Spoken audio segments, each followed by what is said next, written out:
형제는 한 방에서 같이 자던 사이였습니다. 같은 밥상에 둘러앉아 싸우고 웃고 서로의 비밀을 가장 많이 알고 있던 사람들입니다. 그런데 언제부턴가 명절에만 어색하게 얼굴을 보는 사람, 혹은 그마저도 끊긴 사람, 혹시 이런 생각 해보신 적 있으신가요?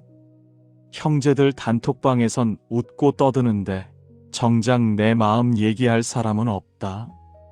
예전엔 그래도 내 편인 줄 알았는데 이젠 뭔가 남보다 더 불편하다. 전화 한 통 안 오는 형제들을 보면 내가 뭘 잘못했나 자꾸 나를 탓하게 된다.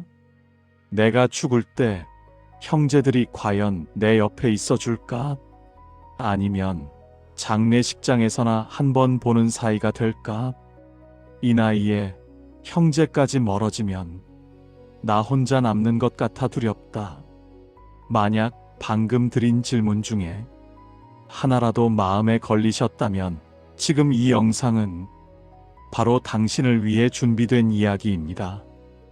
형제와 멀어지는 마음, 자식과도 거리가 생기는 현실, 그 사이에서 괜히 나만 나쁜 사람, 못난 사람 같은 기분. 이건 당신 혼자만의 문제가 아닙니다. 수백 년 전 조선시대의 한 선비도 똑같은 고민을 했습니다. 그 사람이 바로 오늘의 주인공 정약용입니다. 정약용에게는 뛰어난 형제들이 있었습니다. 흑산도에서 물고기를 연구해 책을 남긴 형, 신앙을 지키다 목숨을 잃은 형, 그리고 강진 유배지에서 백성을 위한 책을 쓰던 본인. 어릴 적엔 함께 뛰놀던 형제였지만 어른이 되어서는 서로 다른 섬, 서로 다른 도시에서 완전히 다른 길을 걸었습니다. 같은 부모에게서 태어났지만 마치 다른 별에 사는 사람들처럼 멀어져 갔던 거죠. 정약용은 그 길 위에서 관계를 붙잡으려 애쓰지 않았습니다. 대신 관계에도 거리가 있다. 모든 인연은 한시적이다. 라는 사실을 받아들이는 쪽을 선택했습니다. 오늘 우리는 정약용의 삶과 생각을 빌려서 왜 형제와 자녀가 나이 들수록 남처럼 느껴지는지, 그리고 그 안에서 어떻게 마음의 평화를 찾을 수 있는지 천천히 함께 걸어가 보려고 합니다. 먼저 형제와의 거리에 대해 이야기할 겁니다. 그 다음엔 우리 마음을 가장 복잡하게 만드는 자녀와의 거리를 살펴보고, 마지막으로 상처의 근원인 기대를 내려놓는 법을 생각해 보겠습니다. 누군가 정답을 가르쳐 주는 시간이 아니라 정약용과 함께 조용히 내 인생을 돌아보는 시간이라고 생각해 주시면 좋겠습니다. 천천히 함께 걸어가 보겠습니다. 먼저 조금 단호한 말부터 드리겠습니다. 형제는 평생 붙어 살아야 하는 사이가 아니라 평생 거리 조절을 해야 하는 사이입니다. 조금 차갑게 들리시죠? 하지만 나이가 들수록 이 문장이 점점 더 진실처럼 느껴집니다. 어릴 때 형제는 한 그루 나무의 가지였습니다. 한 줄기에서 나와 비슷한 방향으로 자라던 가지들. 그런데 시간이 흐르면 각 가지는 햇빛을 찾아 각자 다른 방향으로 뻗어나갑니다. 한 가지는 위로, 한 가지는 옆으로, 또 다른 가지는 아래로. 서로의 거리는 멀어지지만 그렇다고 해서 나무가 아니게 되는 건 아니죠. 그냥 더 이상 붙어 있을 수 없는 시기가 온 것뿐입니다. 정약용의 형제들도 그랬습니다. 어릴 땐 같은 마을에서 뛰놀던 형제였지만 나중엔 한 사람은 흑산도, 한 사람은 한양, 한 사람은 강진으로 흩어졌습니다. 같은 부모, 같은 피였지만 각자의 바다로 흘러가는 강물처럼 서로 다른 운명을 따라 떠나야 했습니다. 정약용은 그걸 억지로 막으려 하지 않았습니다. 강물의 흐름을 돌로 막으면 물이 넘치고 터져나오듯 관계도 억지로 붙잡으면 언젠가 더 크게 터진다는 걸 알았기 때문입니다.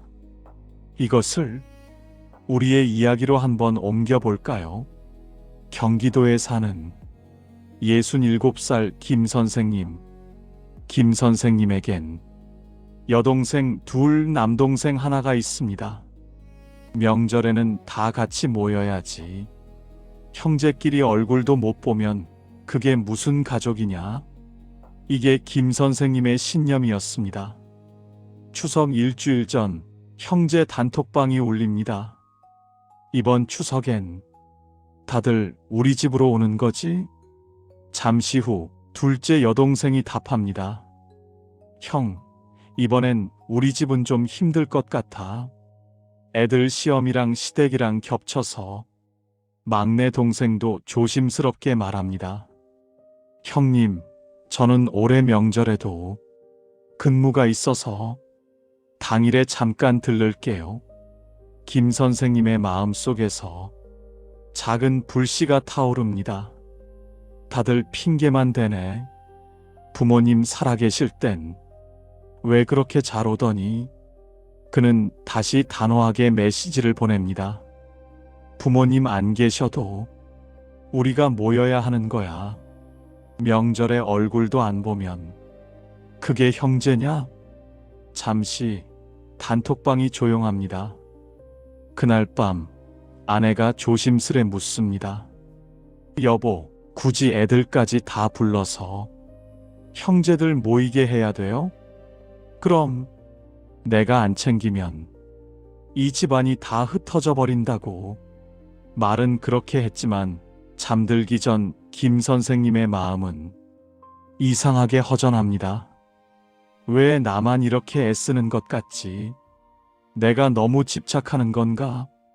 명절 당일 겨우 모인 형제들. 오랜만에 만남이지만 대화는 영 어색합니다. 요즘은 어디가 아프네? 자식은 뭐하네? 집값이 어떻네? 웃음소리보다 뜬구름 잡는 이야기들이 더 많습니다. 식사가 끝나고 동생들이 차례로 말합니다. 형, 우리 먼저 가볼게. 내일부터 또 바빠서. 현관문이 닫히는 소리를 들으며 김 선생님은 속으로 중얼겁니다. 이럴 거면 뭐하러 모였나? 내가 너무 무리하는 건 아닐까? 그날 밤 그는 문득 깨닫습니다. 내가 지키고 싶은 건 형제가 아니라 내 머릿속에 있는 옛날 그 모습이었구나. 지금의 동생들은 그때의 동생들이 아니고 나도 그때의 형이 아닌데 나는 아직도 예전 거리를 강요하고 있었구나. 이때 필요한 건 헤어지자는 결별이 아니라 거리를 바꾸자는 조정입니다. 예전처럼 매년 무조건 다 모이자가 아니라 이제는 우리 나이도 있고 집안 형편도 다르니 올해는 그냥 전화 한 통, 내년에 한 번 얼굴 보자.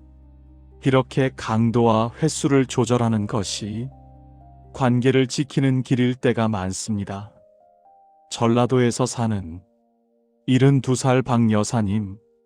10년 넘게 매달 한 번씩 형제 모임을 이어왔습니다. 언뜻 들으면 부러운 이야기죠. 하지만 속사정은 달랐습니다. 모임 장소를 정하는 것도 예약을 하는 것도 더치페이 계산이 잘 안 될 때 조율하는 것도 늘 박 여사님의 몫이었습니다. 어느 날 모임이 끝난 뒤 집에 돌아오던 길, 박 여사님은 버스 창밖을 보다가 문득 이렇게 중얼거립니다. 오늘도 또 그 얘기. 자식 자랑. 누구 돈 더 버는지, 누가 더 효도하는지. 나는 왜 이 모임이 이렇게 피곤할까? 다음 달 모임을 앞두고 단톡방에 글을 올리려다 손가락이 멈춥니다. 내가 이걸 꼭 계속해야 하나? 한참을 고민하던 끝에 조심스럽게 글을 씁니다. 얘들아, 우리 이제 나이도 들고 각자 형편도 있으니까 매달은 말고 분기마다 한 번씩 보는 게 어때? 잠시 후 둘째 동생이 답합니다. 언니, 나도 사실 매달은 좀 부담됐어. 좋은 생각인 것 같아. 막내도 덧붙입니다. 나도 동의. 그래도 우리 자주는 연락하자.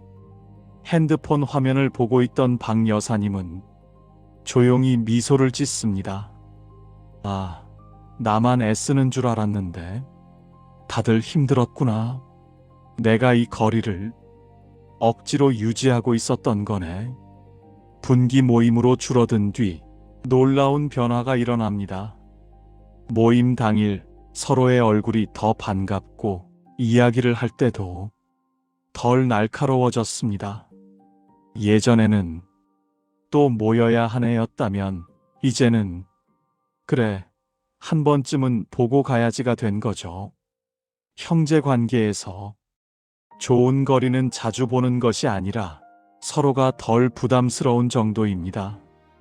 정약용의 형제들이 각자 다른 유배지와 섬에서 완전히 다른 삶을 살았지만 그렇다고 해서 형제가 아니게 된 것은 아니었습니다. 우리도 마찬가지입니다. 혹시 지금 억지로 붙잡고 있는 거리가 있으신가요? 매달 꼭 봐야 한다. 명절이면 무조건 모여야 한다. 이 정도는 해줘야 형제다. 이런 문장들 뒤에는 보통 의무와 두려움이 숨어 있습니다. 오늘 한 가지만 마음속에서 조용히 물어보셨으면 합니다. 지금 내가 지키려는 이 거리는 정말 나와 그 사람을 위해 좋은 거리인가? 아니면 그저 예전 추억을 억지로 붙잡고 있는 거리인가? 이 질문이 떠오르는 것만으로도 관계의 숨이 조금은 편해질 수 있습니다. 두 번째 이야기는 조금 더 아프지만 우리 모두가 이미 느끼고 있는 진실입니다. 나이가 들면 진짜 남이 되는 건 형제보다 자식일 때가 많습니다. 물론 사랑이 사라진다는 뜻은 아닙니다. 다만 우선순위와 중심이 바뀐다는 뜻입니다. 자식은 우리 몸에서 나왔지만 결국은 자기 인생의 주인으로 떠나야 하는 사람입니다. 어떤 시인은 이렇게 말했습니다. 아이들은 부모의 집에서 잠시 머무는 손님일 뿐이다. 우리말로 바꾸면 내가 키웠지만 내가 가질 수는 없는 사람이라는 뜻이지요. 정약용 역시 유배지에서 자식들에게 현실적인 조언을 많이 남겼습니다. 어디서 살 것이냐, 어떤 일을 할 것이냐, 어디까지 욕심을 내야 하고 어디서 멈춰야 하느냐. 그의 편지에서 느껴지는 건 내 말대로 살아라가 아니라 너는 너 인생을 살아라. 다만 이렇게 하면 덜 힘들 수 있다는 태도입니다. 그럼 자식과의 거리를 받아들이지 못하면 어떤 일이 생길까요? 서울 외곽에 사는 63 이 여사님, 외동딸을 키우며 평생을 딸에게 집중해 살았습니다. 난 괜찮아. 너만 잘 되면 돼. 이 말이 입에 붙어 있던 엄마였습니다. 딸이 결혼을 하고 아이를 낳았습니다. 처음 일 2년은 자주 연락이 왔습니다. 엄마, 애 좀 봐줘. 엄마, 이거 어떻게 해야 돼? 그때는 피곤하면서도 그래도 내 존재가 필요하구나 기쁘기도 했습니다. 그런데 어느 순간부터 전화가 뜸해졌습니다. 요즘 애가 커서 유치원 보내고 나도 회사 다시 다니느라 바빠. 주말에 내 아빠랑 시간 좀 보내야 해서. 딸의 말은 다 맞는 말이었습니다. 그런데 이 여사님 마음 한구석에서 이런 생각이 올라옵니다. 나도 그랬지. 어릴 땐 엄마 생각 많이 했는데 결혼하고 나선 잘 못 갔지. 근데 막상 내 딸에게 당하니까 이렇게 서운할 줄은 몰랐네. 어느 날 이 여사님이 먼저 전화를 겁니다. 얘야, 이번 주말에 시간 되면 엄마랑 밥이나 한 끼 먹을까? 딸이 조금 머뭇거리며 말합니다. 엄마, 이번 주는 좀 힘들어. 시댁에도 가야 하고. 다음에 내가 연락할게. 전화를 끊고 나서 이 여사님은 한참 동안 핸드폰을 쳐다봅니다. 내가 뭘 그렇게 잘못했나? 나는 엄마한테 이렇게까지 안 했는데. 가슴이 답답해지고 눈가가 뜨거워집니다. 그날 밤 이 여사님은 잠이 오지 않아 정약용 이야기가 나오는 한 책을 펼칩니다. 거기엔 유배지에서 자식에게 보내는 이런 취지의 글이 적혀 있습니다. 부모는 자식을 위해 사는 것 같지만 결국 각자는 자기 삶을 살아가는 법이다. 부모는 길을 가르쳐 줄 뿐 그 길을 걸어가는 것은 자식의 몫이다. 책장을 덮고 이 여사님은 조용히 생각합니다. 그래, 나도 엄마 곁을 떠나 내 인생 살았지. 내 딸도 지금 자기 인생을 사는 거겠지. 내가 외롭다고 해서 그 아이를 붙잡을 순 없겠구나. 며칠 뒤 이 여사님은 딸에게 짧은 문자 하나만 보냅니다. 많이 바쁘지? 몸 상하지 않게만 조심해라. 엄마는 여기서 잘 지내고 있다. 그날 저녁 딸에게서 답장이 옵니다. 엄마, 고마워. 엄마도 건강 챙겨요. 조만간 주말에 시간 내서 내가 갈게요. 대단한 변화는 아니었습니다. 하지만 이 여사님의 마음은 조금 가벼워졌습니다. 이제는 내 외로움을 채우기 위해 딸을 찾는 게 아니라 그냥 그 아이 인생을 응원하는 마음으로 기다려야겠다. 부모가 자식을 향해 한 발짝 물러서는 순간 관계는 억지에서 존중으로 바뀝니다. 70이 조금 넘은 최 여사님, 조카들을 자기 자식처럼 챙기며 살았습니다. 너희 삼촌, 이모가 없어도 내가 다 해줄게. 명절이면 용돈, 생일이면 선물, 조카들 결혼식 때도 남들보다 더 많이 보태주었습니다. 그런데 세월이 흐르고 보니 조카들과의 거리가 눈에 띄게 멀어졌습니다. 예전에는 이모, 삼촌 하며 전화하던 조카들이 이제는 이모 나야 한마디 후 용건만 말하고 끊습니다. 어느 날 최 여사님은 남편에게 말합니다. 얘들은 왜 이렇게 연락이 없는 걸까? 내가 너무 바보 같지 않아? 그렇게 다 해줬는데. 남편이 조용히 답합니다. 여보, 당신도 젊을 땐 당신 삶 사느라 바빴잖아. 그냥 이제 그 애들도 자기 인생 사는 거라고 생각해. 그날 밤 최 여사님은 혼잣말을 합니다. 맞아. 나도 삼촌, 이모 자주 못 찾아뵈었지. 근데 난 그분들이 날 미워한다고 생각해 본 적도 없는데 왜 나는 이 애들에게 서운해하면서 나를 괴롭히고 있었을까? 그 이후로 최 여사님은 기준을 바꿉니다. 먼저 연락이 오면 반갑게 받아주고 없으면 그냥 바쁜가 보다 하고 넘기자. 자신이 할 수 있는 건 이미 충분히 했다고 인정하고 더 이상 사라진 연락을 붙잡지 않기로 합니다. 이렇게 자녀와 조카, 다음 세대와의 거리를 인정하는 순간, 비로소 노후의 고독은 조금 덜 외롭고 조금 더 편안한 공간이 됩니다. 혹시 지금 이런 생각이 드시나요? 그래도 자식인데, 그래도 조카인데, 이렇게 멀어져도 되는 걸까? 그럴 때 정약용의 태도를 한번 떠올려 보셨으면 합니다. 붙잡지는 않되 멀리서 조용히 응원해 준다. 이게 부모, 어른으로서의 또 다른 사랑의 방식일지도 모릅니다.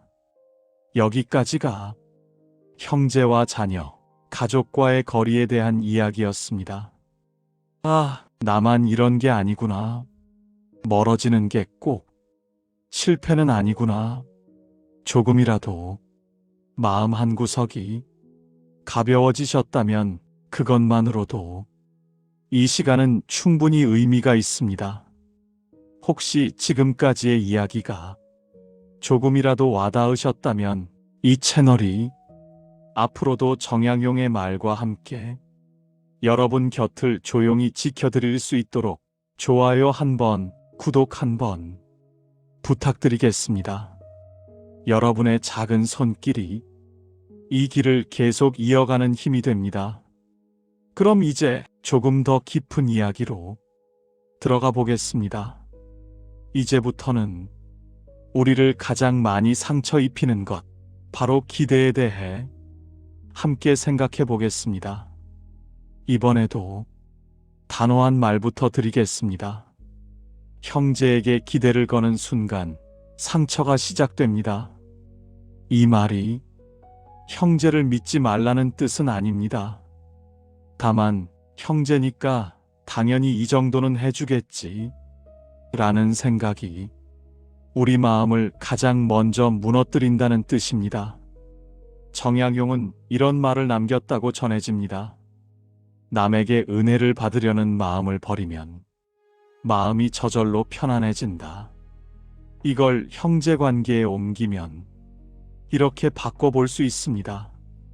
형제니까 당연히 도와줄 거야 라는 기대를 내려놓는 순간 형제에게 서운할 일도 절반으로 줄어든다.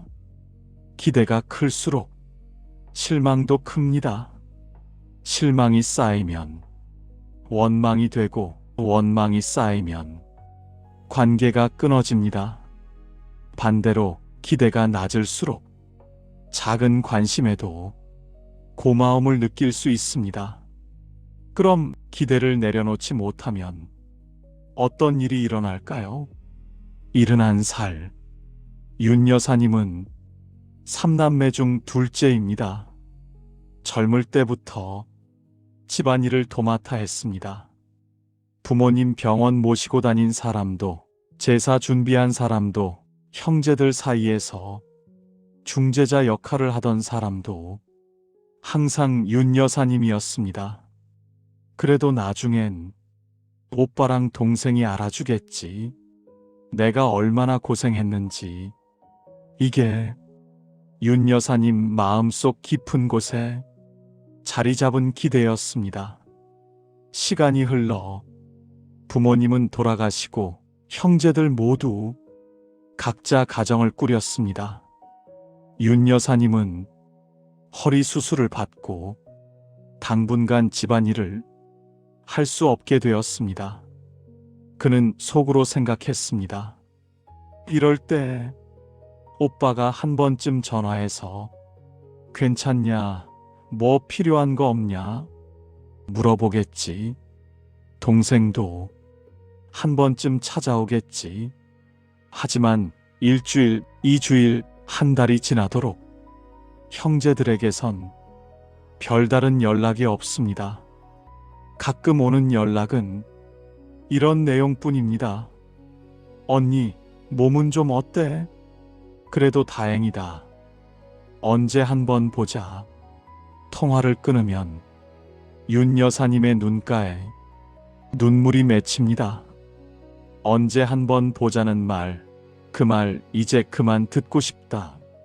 내가 아플 땐 진짜로 와서 손 한 번 잡아주는 사람이 형제인 줄 알았는데 나는 평생 우리 집을 위해 살았는데 왜 아무도 내 편이 아닌 것 같지? 어느 날 윤 여사님은 병원 대기실에서 혼자 앉아 있다가 문득 이런 생각이 듭니다. 내가 사실은 형제니까 당연히 이 정도는 해줘야지 라고 속으로 계속 계산하고 있었구나. 내가 한 건 내가 원해서 한 거지 누가 시켜서 한 것도 아닌데 이제 와서 그 대가를 바라고 있으니 내 마음만 더 아픈 거지. 집에 돌아와 거울을 보며 말합니다. 그래, 윤아. 이제 그만 기대하자. 오빠도 동생도 자기 인생 사느라 바쁜 사람들이다. 내가 힘든 건 안타깝지만 그들도 각자 짊어진 짐이 있을 거야. 내 몸은 내가 먼저 챙기자. 혹시 도와주면 고맙고 아니어도 섭섭해하지 말자. 그날 이후 윤 여사님은 기준을 바꿉니다. 누가 도와주는지보다 내가 오늘 나 자신을 얼마나 챙겨줬는지를 더 많이 신경 쓰기로 한 겁니다. 형제가 예전처럼 많이 도와주지는 않지만 그렇다고 해서 형제가 아닌 건 아닙니다.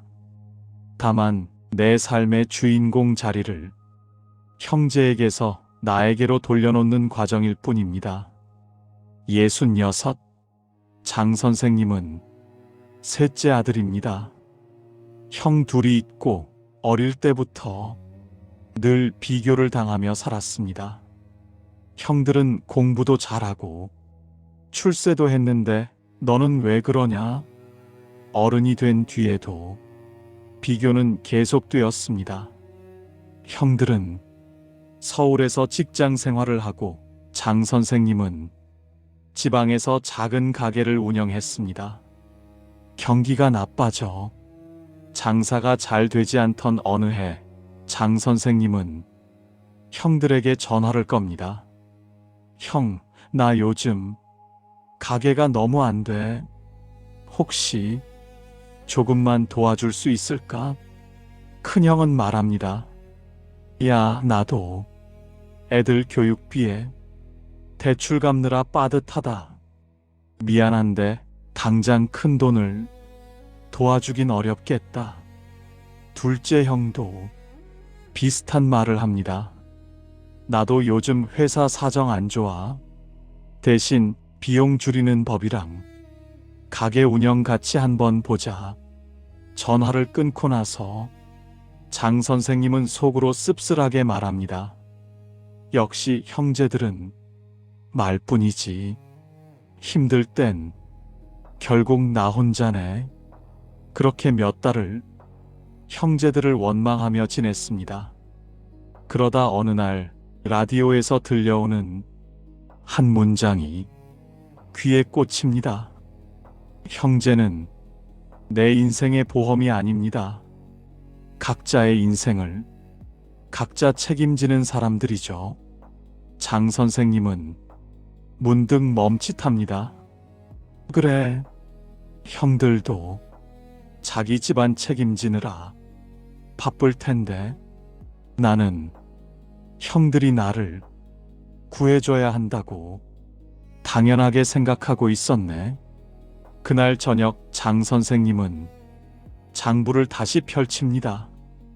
도와줄 사람이 없다고 생각하니까 오히려 머리가 맑아지네. 이 가게는 어차피 내가 책임져야 하는 거고 형들이 도와주면 고맙고 아니어도 더 이상 원망하진 말자.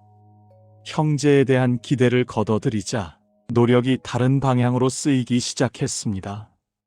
새로운 메뉴를 연구하고 단골 손님에게 조금 더 친절하게 대하고 쓸데없는 지출을 줄였습니다. 몇 달 뒤 가게는 완전히 회복되진 않았지만 조금씩 나아지기 시작했습니다. 형들과의 관계도 조금 편해졌습니다. 더 이상 왜 안 도와줬냐는 서운함 대신 그때 힘든 얘기 들어줘서 고마웠다. 각자 힘든데 너희도 잘 버티자. 이런 말이 입에서 나오기 시작한 거죠. 기대를 줄인다는 건 상대를 포기한다는 뜻이 아닙니다. 형제니까 당연이라는 문장을 형제지만 각자 삶이 있다로 바꾸는 일입니다. 그 순간 형제는 내 삶을 책임져야 할 의무의 대상에서 그냥 같이 자라준 고마운 인연으로 다시 보이기 시작합니다. 오늘 하루만 이렇게 해보시면 어떨까요? 형제니까 자식이니까 당연히 해줘야 한다는 생각이 들 때마다 마음속으로 조용히 한 문장을 바꿔보는 겁니다. 해주면 고맙고 안 해도 원망하지 말자. 이 짧은 문장이 형제 관계의 온도를 조금은 부드럽게 낮춰줄지도 모릅니다. 지금부터는 조금 더 아픈 이야기를 해야 할 것 같습니다. 형제, 자매, 부모, 자식. 이 사람들은 우리 인생에서 가장 가까운 사람들입니다. 그래서 우리를 가장 많이 웃게 만들기도 하지만 동시에 가장 깊은 상처를 주기도 합니다. 낯선 사람의 말은 하루 이틀이면 잊힙니다. 하지만 형제의 말, 부모의 말, 자식의 말은 수십 년이 지나도 가슴 깊은 곳에서 가시처럼 남아있을 때가 많습니다. 정약용도 사람의 말과 관계에 대해 수없이 고민한 사람입니다. 상대가 누구냐에 따라 같은 말이라도 무게가 달라진다는 걸 잘 알고 있었지요. 형제에게서 받은 상처가 왜 이렇게 오래 갈까요? 그건 그 사람에게 당연히 내 편일 거야 라고 믿었기 때문입니다. 기대가 컸기 때문에 실망도 그만큼 더 깊이 박히는 겁니다. 78살 오 선생님은 형이 한 명 있습니다. 어릴 때 두 사람은 정말 친했습니다. 학교도 같이 다니고 논두렁에서 같이 놀고 군대도 비슷한 시기에 다녀왔습니다. 오 선생님은 늘 이렇게 말하곤 했습니다. 내가 세상에서 제일 믿는 사람은 큰형이다. 부모님이 연세가 드시고 집안에 슬슬 유산 이야기가 나오기 시작했습니다. 부모님은 미리 유언장을 써두셨습니다. 큰아들은 집과 땅을, 작은아들은 상가 건물을. 겉으로 보기엔 비슷한 가치였습니다. 부모님이 돌아가시고 상중이 끝난 어느 날 형제가 마주 앉았습니다. 큰형이 말했습니다. 우리 그냥 유언장대로 하면 되지? 오 선생님도 처음엔 고개를 끄덕였습니다. 그런데 며칠 뒤 주변에서 이런 소문이 들려옵니다. 야, 이번에 큰형이 훨씬 이득 본 거야. 집이랑 땅이 요즘 얼마나 올랐는데? 상가는 세입자 빠지면 골칫덩이야. 그 말을 듣는 순간 오 선생님 마음에 검은 물이 조금씩 번지기 시작합니다. 그래? 그럼 형이 나보다 더 많이 가져간 건가? 그때부터 형의 말과 행동이 다르게 보이기 시작합니다. 집을 정리하러 갔을 때 형이 말합니다. 이거 부모님 쓰시던 거니까 내가 가져갈게. 예전 같으면 그래, 형이 가져가 했을 말이 이제는 속으로 이렇게 바뀝니다. 저것도 가져가네. 이미 집이랑 땅도 더 받았으면서 결국 감정이 터져 나옵니다. 형이 너무 많이 가져가는 거 아니야? 큰형도 버티고 있던 말을 내뱉습니다. 야, 내가 장남이라 부모님 모시느라 얼마나 고생했는지 너는 알기나 하냐? 그날 이후 둘은 연락을 끊다시피 합니다. 명절에도 서로 눈을 마주치지 않고 가끔 장례식장에서나 마주쳐도 형제라기보다 그냥 먼 친척 같은 느낌. 오 선생님은 밤마다 생각합니다. 이게 뭐라고? 평생 형제였는데 유산 몇 푼 때문에 이렇게 되는 건가? 하지만 마음 한쪽에선 이렇게도 말합니다. 그래도 형이 한마디만 미안하다, 너 생각은 어떠냐라고 했으면 내 마음이 이렇게까지 상하지는 않았을 텐데. 여기서 우리가 볼 수 있는 건 돈 그 자체보다 말 한마디, 태도 한 번이 형제 관계를 갈라놓았다는 점입니다. 유산 액수 때문이 아니라 내 마음을 한 번이라도 헤아려 주었느냐의 문제였던 겁니다.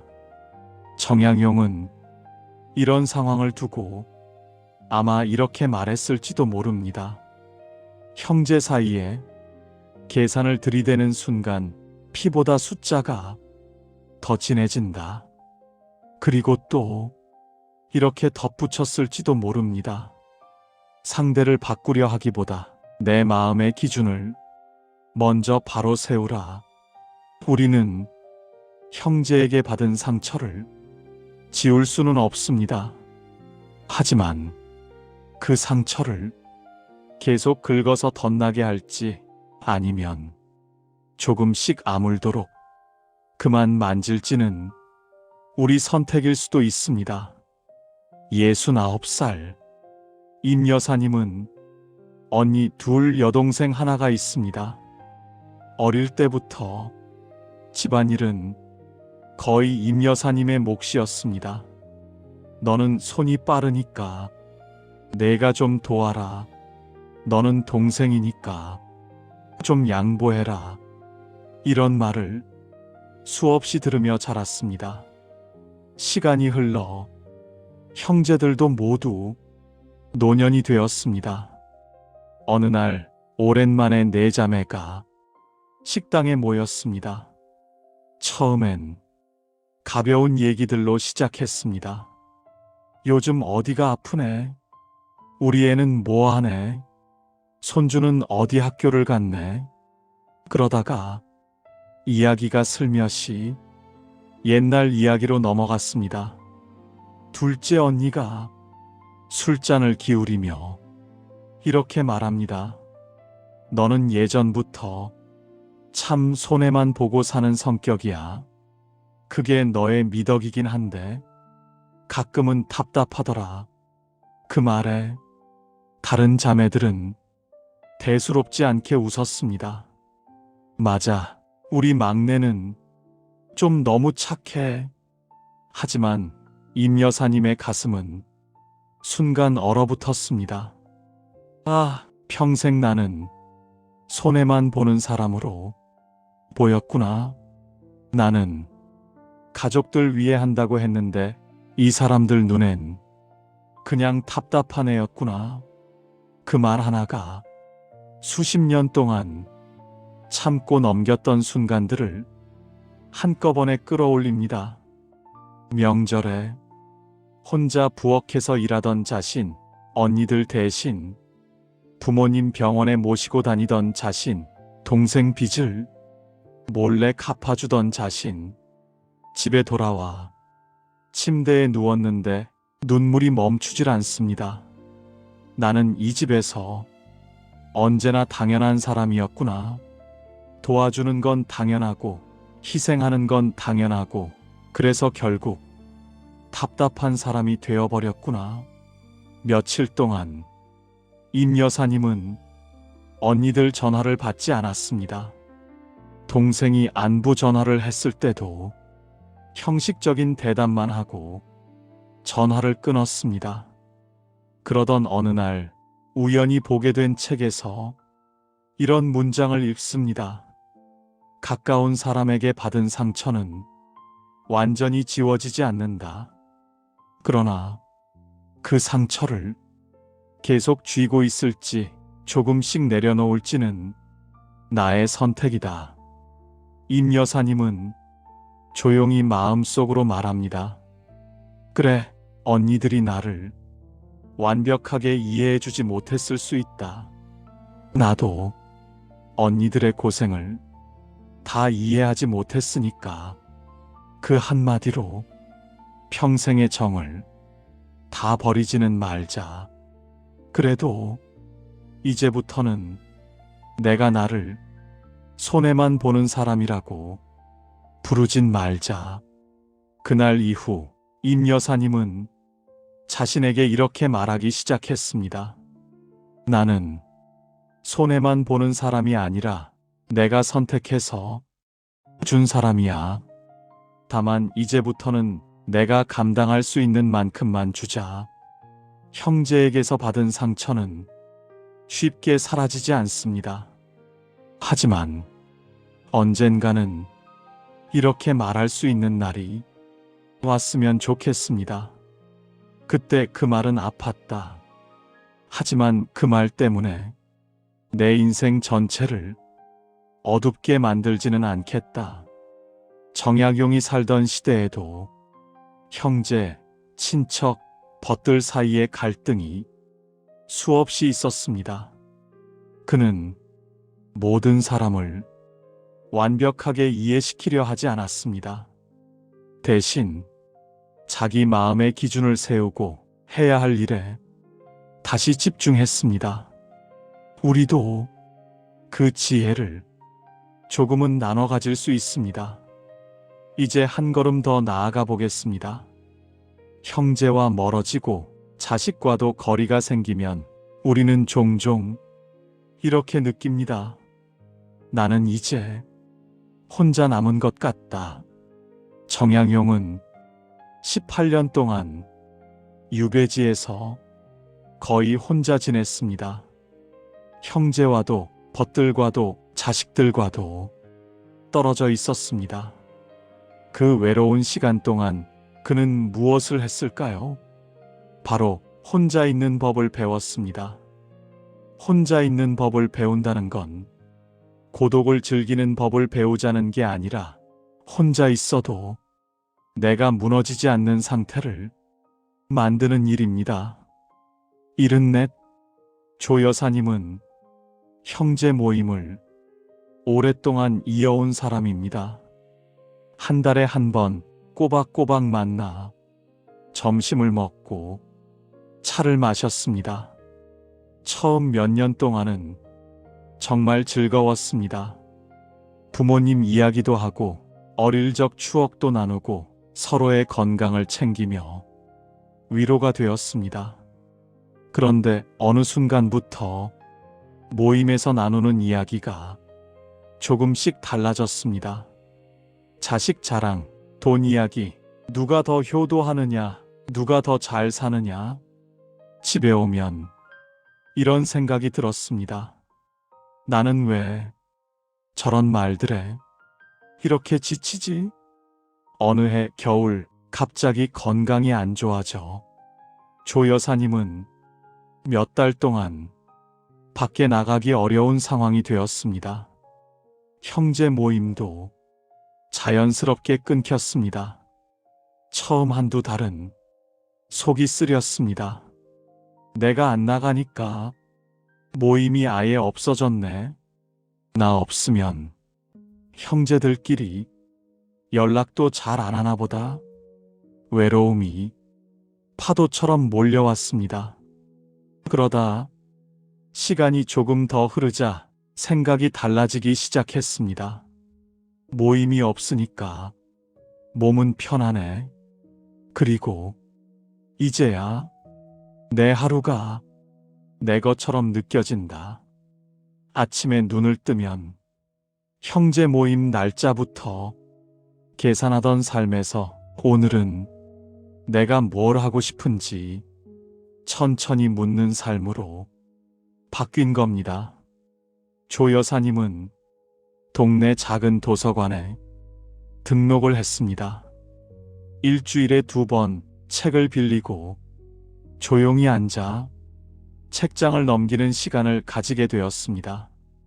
놀라운 건 그 시간이 형제 모임보다 덜 외로웠다는 겁니다. 책 속의 사람들과 대화를 나누고 조용히 생각을 정리하다 보니 내가 형제들 사이에서도 사실은 좀 외로웠구나. 이걸 깨닫게 된 거죠. 몇 달 뒤 형제들로부터 연락이 옵니다. 누나, 요즘 왜 모임 안 하냐? 우리도 누나 보고 싶어.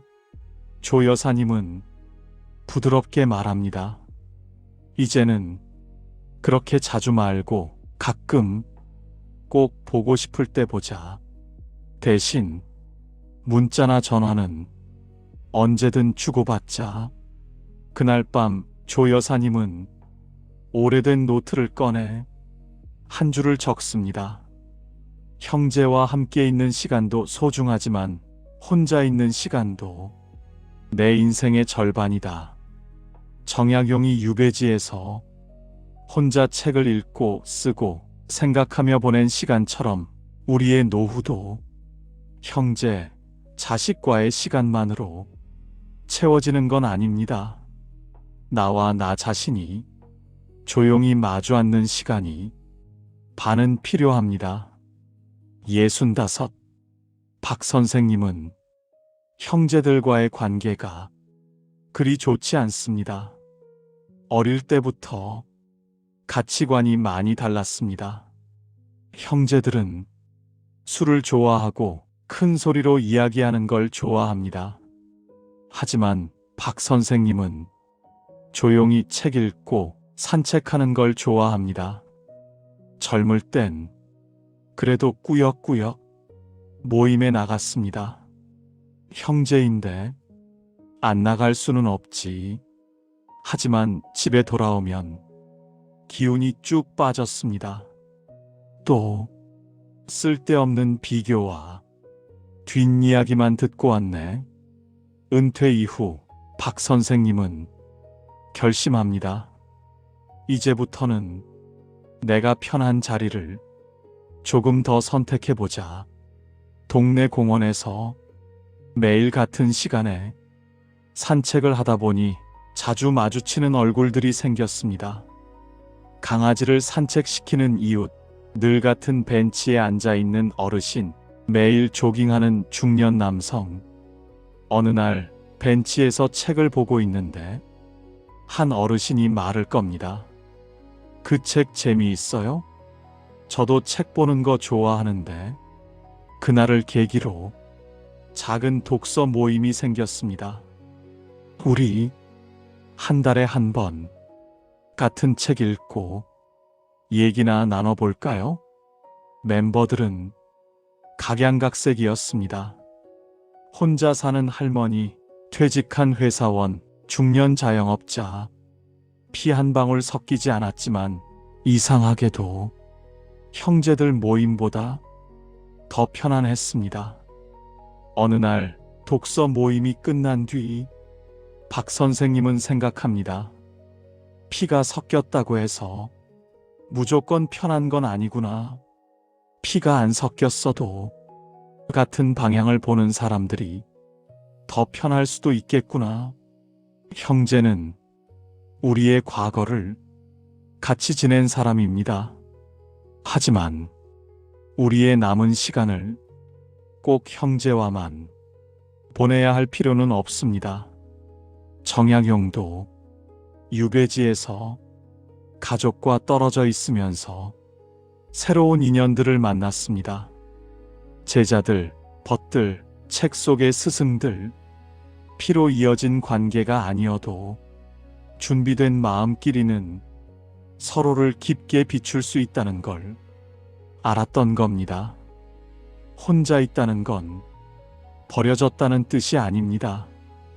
이제부터는 내 삶의 중심을 나에게로 옮겨오라는 인생의 신호일지도 모릅니다. 혹시 지금 형제와 멀어져서 자식과 거리가 생겨서 나는 혼자다라는 생각에 가슴이 시리신가요? 그렇다면 이렇게 한번 바꿔보시면 어떨까요? 나는 혼자 버려진 게 아니라 이제야 비로소 나와 마주 앉을 시간이 생겼다. 정약용이 유배지에서 그랬듯 우리도 혼자 있는 시간 속에서 새로운 공부, 새로운 취미, 새로운 만남을 조심스럽게 시작해 볼 수 있습니다. 형제와 멀어지는 건 관계의 끝이 아니라 어쩌면 나와 나 자신 사이의 관계가 다시 시작되는 출발선인지도 모릅니다. 여기까지 우리는 4가지를 함께 걸어왔습니다. 형제와의 거리 조절, 자녀와의 거리 인정, 기대를 줄이는 용기, 가까운 사람에게 받은 상처를 조금씩 내려놓는 연습, 그리고 혼자 있는 법까지. 다음 이야기에서는 형제 사이를 완전히 갈라놓기도 하는 아주 날카로운 것, 바로 말 한마디에 대해 정약용의 지혜와 함께 조금 더 깊게 들어가 보겠습니다. 지금까지는 거리, 기대, 고독에 대해 이야기했습니다.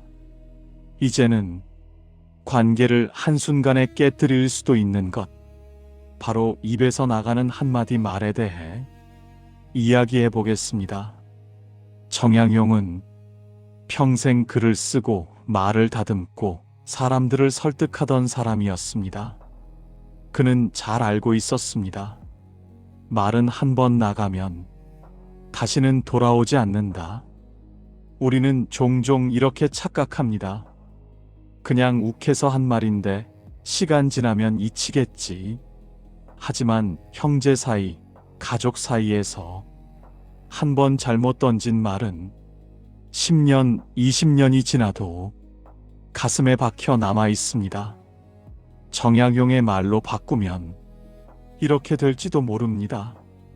실없이 칭찬하면 말이 가벼워지고 근거 없이 비방하면 그 비난이 돌고 돌아 내게로 돌아온다. 형제 관계에서도 마찬가지입니다. 가볍게 던진 말이 평생의 정을 갈라놓기도 합니다. 80살 황 선생님은 어릴 때부터 형을 유난히 따랐습니다. 아버지가 일찍 돌아가시고 형이 가장 역할을 했습니다. 내가 너 대학 보낼게. 너 결혼 자금은 내가 도와줄게. 실제로 형은 많은 도움을 주었습니다. 그래서 황 선생님은 마음 깊이 이렇게 생각했습니다. 나는 형 덕분에 여기까지 왔다. 형이 없었으면 나는 아무것도 아니었을 거야. 세월이 흘러 둘 다 노인이 되었습니다. 어느 날 오랜만에 형제들이 모였습니다. 술잔이 몇 바퀴 돌고 옛날 이야기가 나옵니다. 그때 형이 술김에 이렇게 말합니다. 야, 솔직히 말해서 너는 평생 내 덕에 산 놈이야. 내가 안 도와줬으면 지금처럼 못 살았을걸? 사람들은 농담처럼 웃었습니다. 형님, 너무 그러지 마세요. 그래도 동생이 열심히 했으니까 지금까지 온 거죠. 하지만 황 선생님의 가슴은 순간 얼어붙었습니다. 아, 형은 나를 이렇게 보고 있었구나. 나는 형이 고마워서 평생 마음에 빚을 지고 살았는데 형은 내 인생 전체를 내 덕 한마디로 정리해버리는구나. 그 후로 둘 사이에 보이지 않는 벽이 생겼습니다. 형이 한 말이 논리적으로 틀린 건 아니었습니다. 정말 많은 도움을 줬으니까요. 하지만 문제는 그 말의 모양이었습니다. 내 덕분에 여기까지 왔다와 너는 내 덕에 산 놈이다는 전혀 다른 말입니다.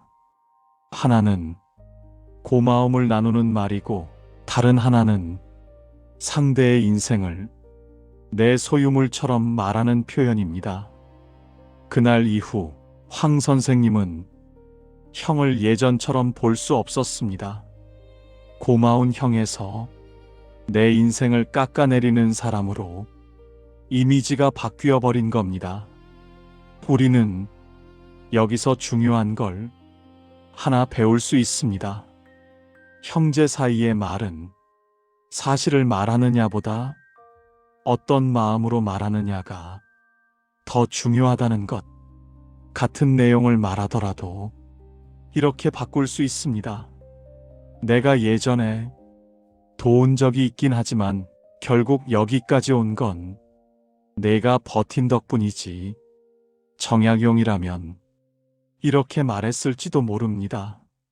나의 도움은 너의 삶을 위한 작은 밀어 줌일 뿐, 그 길을 걸어온 공은 오롯이 너의 것이다. 형제에게 하고 싶었던 말이 혹시 마음에 걸리시나요? 이미 내뱉은 말이 가슴에 남아 서로를 힘들게 하고 있나요? 그렇다면 오늘 이후로라도 조금 다른 말을 선택해 볼 수 있습니다. 한 번에 모든 상처를 지울 수는 없겠지만 그때는 미안했다. 내가 너무 거칠게 말했다. 이 짧은 한마디가 수십 년 쌓인 서운함을 조금은 풀어줄 수 있습니다. 68. 서 여사님은 감정 표현이 솔직한 편입니다. 좋으면 좋다고, 싫으면 싫다고 바로 말하는 스타일이었습니다. 동생과도 가깝게 지냈습니다. 가끔 다툼은 있었지만 금방 풀리는 사이였습니다. 그러던 어느 날 돈 문제가 생겼습니다. 동생이 사업을 하다가 큰 손해를 봤습니다. 언니, 혹시 조금만 도와줄 수 있어? 서 여사님도 형편이 넉넉하지 않았습니다. 나도 여유가 없어. 그때 그렇게 무리하지 말랬잖아. 말다툼이 점점 격해졌습니다. 동생이 서운함에 이렇게 말합니다. 언니, 내가 언제 평생을 거저먹자 그랬어? 한 번만 좀 도와달란 거잖아. 그 순간 서 여사님의 입에서 결정적인 말이 튀어나옵니다. 너 그런 식으로 말할 거면 앞으로 나한테 동생이라고 하지 마. 넌 이제 우리 가족 아니야. 공기는 순간 얼어붙었습니다. 동생의 눈에 눈물이 맺힙니다.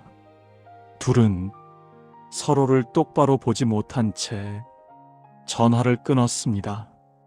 시간이 지나 화는 가라앉았지만 그 한마디가 서 여사님 가슴에 돌덩이처럼 남았습니다. 내가 그 말을 왜 했을까? 아무리 화가 나도 가족 아니다라는 말을 할 건 아니었는데 사과하려고 여러 번 전화를 걸었다.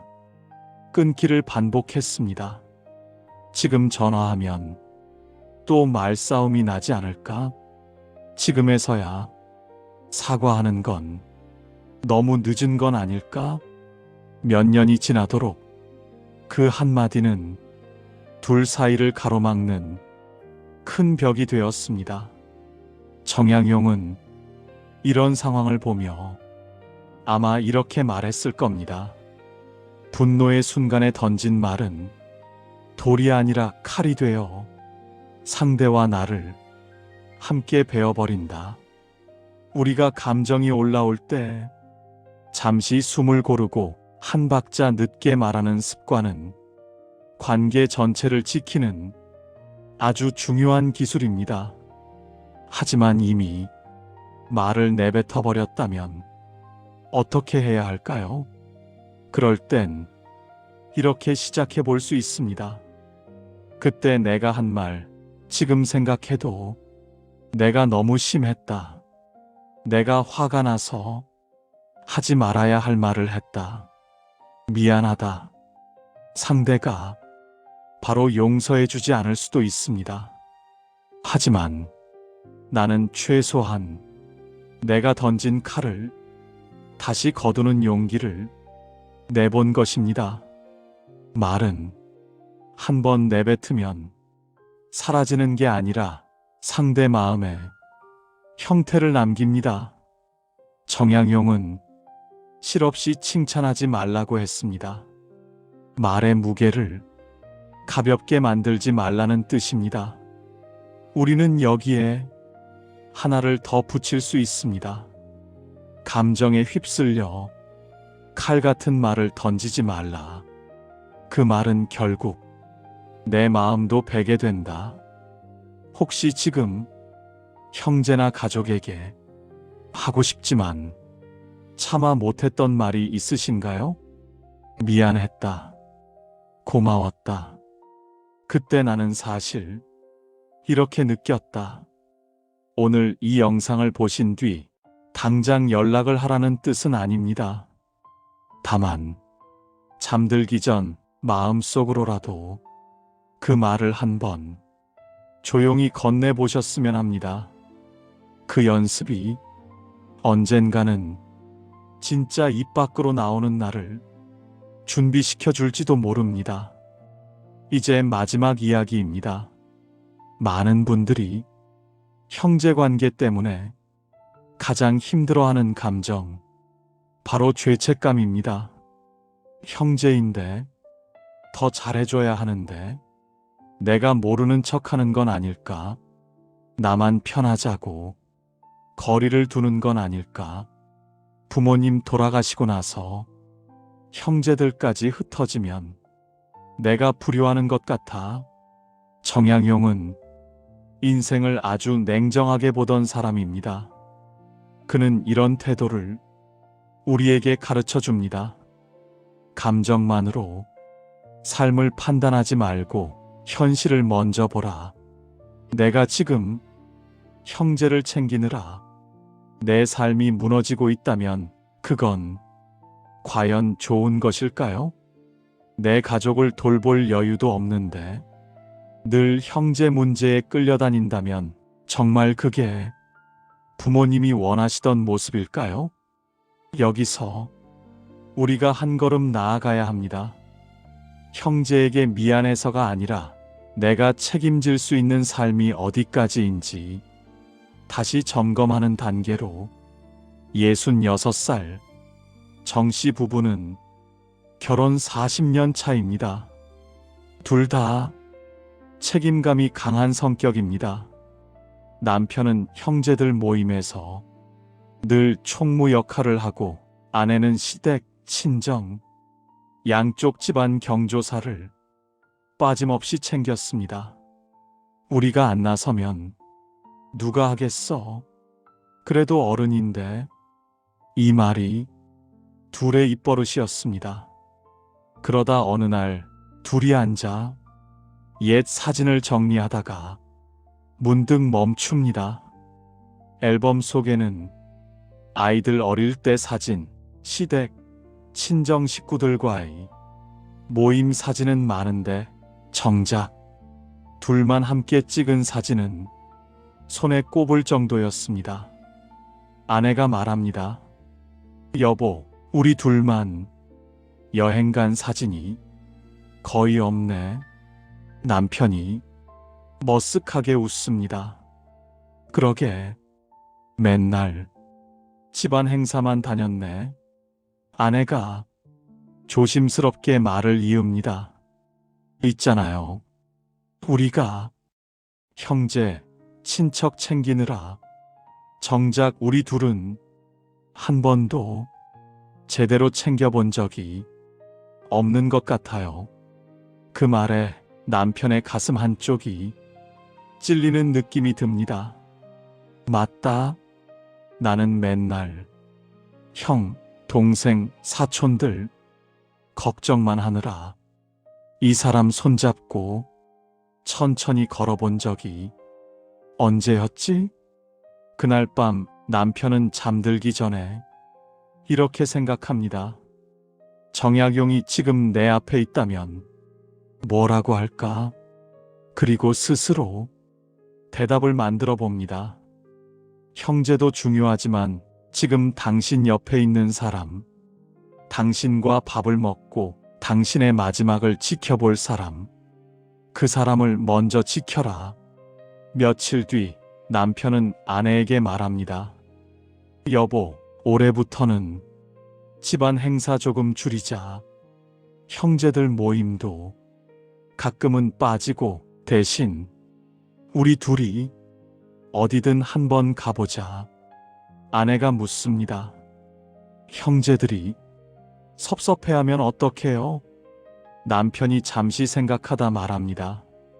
서운해할 수도 있지. 그래도 우리 인생의 마지막 책임은 형제들이 아니라 우리 둘이 져야 하잖아. 이제는 우리 인생에도 조금은 투자하자. 둘은 작은 여행부터 시작합니다. 집 근처 온천, 바닷가, 산책로, 사진을 찍으며 서로에게 말합니다. 우리가 너무 늦게 우리 시간을 찾았네. 형제에게 미안한 마음은 완전히 사라지지 않습니다. 하지만 그 죄책감이 더 이상 둘의 시간을 가로막지는 않습니다. 정약용은 자신의 자녀들에게 매우 현실적인 조언을 했습니다. 한양을 떠나지 마라. 먹고 사는 일을 제일 먼저 생각하라. 감상적인 말이 아니라 내가 내 삶을 책임질 수 있는 선택을 하라는 단단한 조언이었습니다. 우리도 형제 관계에서 이 질문을 한번 던져볼 필요가 있습니다. 지금 내가 하고 있는 이 희생은 정말 모두에게 도움이 되는가? 아니면 나만 지쳐가는 희생인가? 68. 류 선생님은 집안에서 늘 믿을 사람으로 통했습니다. 형제들 중 가장 성실하고 말을 아끼고 책임감이 강했습니다. 그래서 문제가 생기면 항상 같은 말이 돌아왔습니다. 이 일은 그래도 류가 나서야지. 형제의 빚 보증, 조카의 학자금, 장례식 비용, 각종 경조사. 류 선생님은 늘 제일 먼저 지갑을 열었습니다. 처음엔 그래, 내가 형제니까 라는 마음이었습니다. 하지만 어느새부터인가 통장 잔고를 볼 때마다 답답함이 몰려왔습니다. 어느 날 아내가 조심스럽게 말합니다. 여보, 당신이 형제들 도와준 건 나도 이해해요. 근데 우리 노후는 누가 책임져 줄까요? 류 선생님은 그 말에 아무 말도 할 수 없었습니다. 그날 밤 오래된 책장에서 우연히 정약용의 글을 봅니다. 사람은 불공평함에 분노한다. 그 문장을 보며 류 선생님은 생각합니다. 나도 사실은 불공평하다고 느끼고 있었구나. 형제를 돕는 건 좋지만 왜 항상 나만 앞에 서야 하지? 다음 날 류 선생님은 마음을 단단히 먹고 형제들에게 말합니다. 앞으로 경조사나 돈 문제는 각자 형편되는 만큼만 하자. 나는 이제 우리 집 형편부터 먼저 챙겨야 할 것 같다. 순간 어색한 정적이 흐릅니다. 막내가 말합니다. 형, 무슨 서운한 일 있었어? 우리가 너무 형만 바라봤나? 류 선생님은 솔직하게 말합니다. 내가 너무 당연하게 앞장섰던 것 같아. 근데 이제 나도 노후를 준비해야 하는 나이고 앞으로 내 아내, 내 자식에게 짐이 되고 싶진 않다. 형제들은 처음엔 어색해 했지만 조금씩 수긍하기 시작했습니다. 그래, 우리도 이제 각자 책임지는 나이지. 그날 밤 류 선생님은 오랜만에 편안한 잠을 잡니다. 그래, 나도 이제 내 인생에 대한 책임을 져야지. 형제라는 이름으로 내 삶을 다 내어줄 필요는 없지. 형제 관계에서 진정한 자유는 형제를 버리는 데서 오는 게 아닙니다.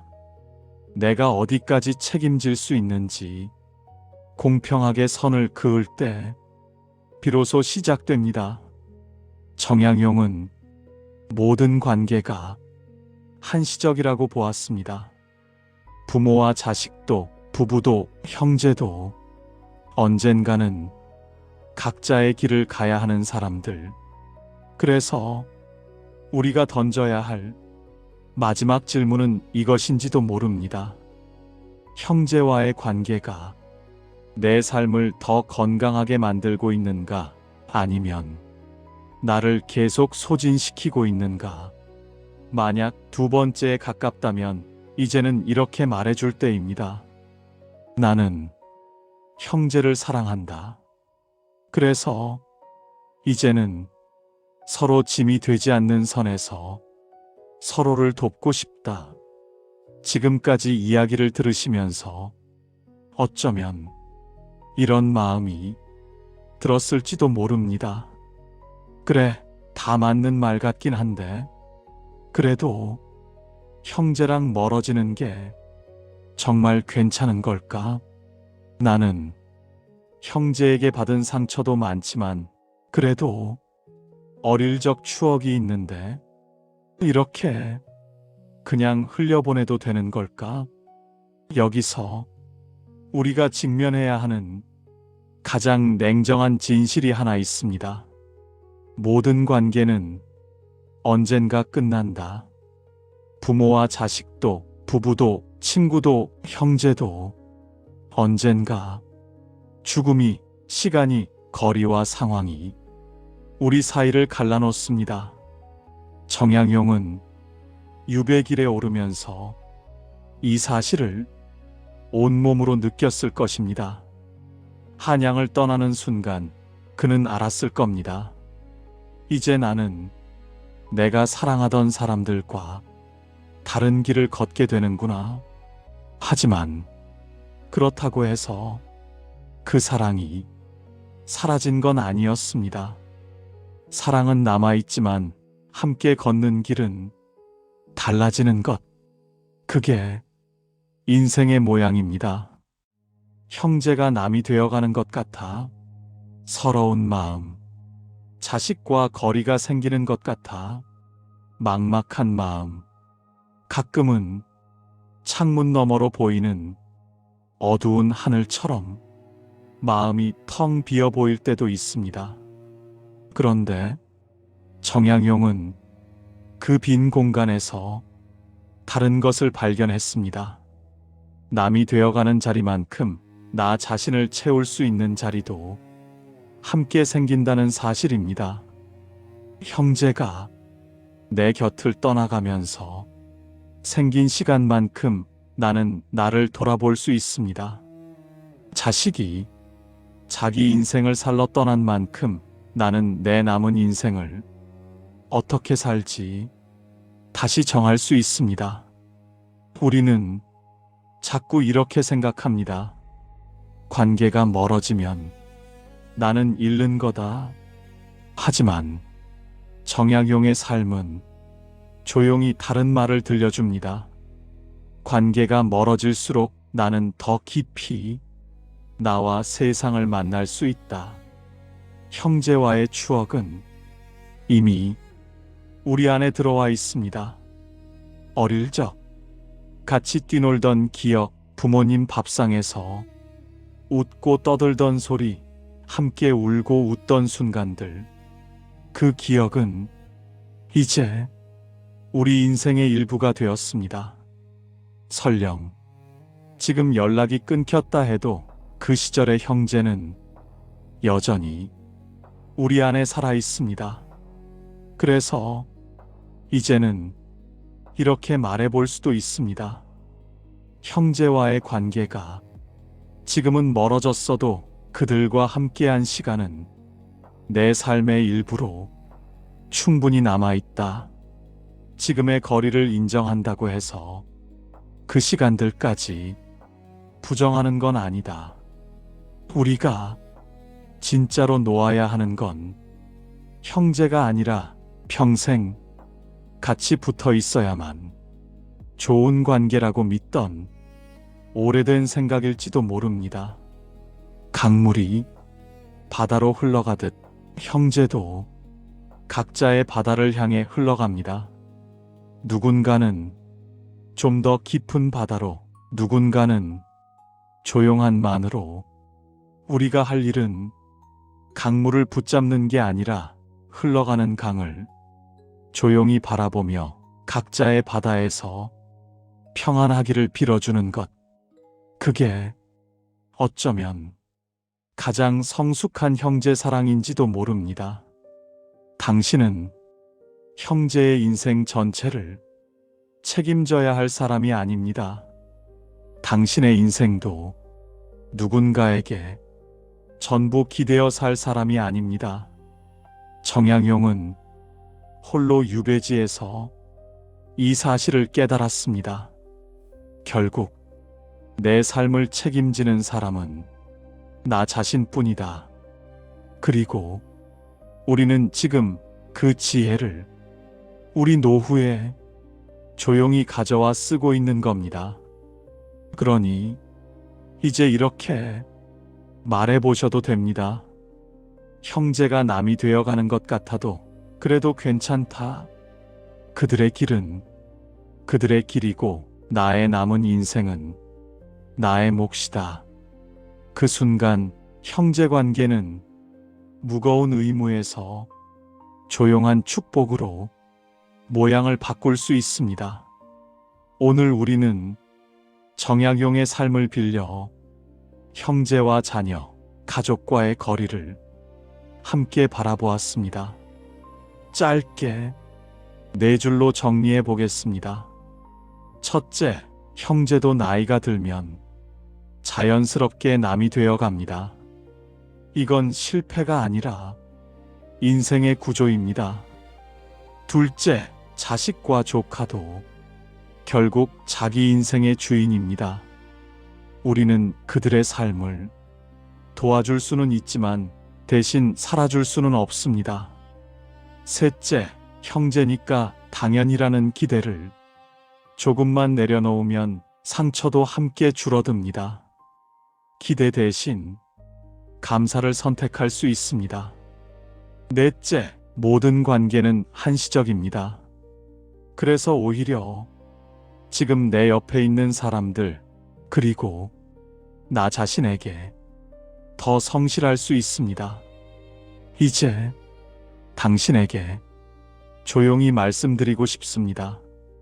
형제 관계에서 조금은 자유로워져도 됩니다. 형제를 버리라는 말이 아닙니다. 다만 형제를 위해 당신 인생을 다 태워버리는 자리에서 나와 내 가족, 그리고 내 남은 시간을 지키는 자리로 한 걸음 옮겨도 괜찮다는 뜻입니다. 멀리서 형제의 안녕을 빌어주는 것만으로도 우리는 형제의 도리를 충분히 다 할 수 있습니다. 가끔 떠올려주고 가끔 안부를 물어주는 것만으로도 이미 충분히 따뜻한 인연입니다.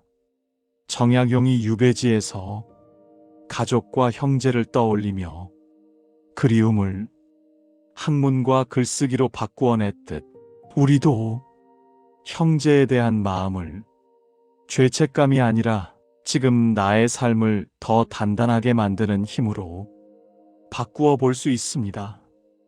혹시 오늘 이야기를 들으시며 떠오르는 얼굴이 있으신가요? 지금은 멀어진 형제, 연락이 뜸해진 자식, 마음 한켠이 저릿한 가족. 그 사람이 당신 마음 속에서 조금은 부드러운 자리로 옮겨 앉기를 바랍니다. 그리고 무엇보다 당신 자신이 형제라는 이름의 의무에서 조금은 자유로워져 남은 시간만큼은 조금 더 가볍게, 조금 더 평안하게 걸어가시기를 바랍니다. 오늘 이야기 끝까지 함께 해주셔서 진심으로 감사합니다. 이 영상이 당신의 마음에 작은 위로가 되었다면 언젠가 이 이야기가 필요할 것 같은 누군가에게 조용히 전달해 주셔도 좋겠습니다. 그리고 정약용의 말과 함께 당신의 노후를 천천히 함께 걸어가고 싶으시다면 구독과 좋아요로 옆자리를 하나 남겨두셔도 좋겠습니다. 당신의 나머지 인생이 조금 더 가벼워지기를 진심으로 응원합니다.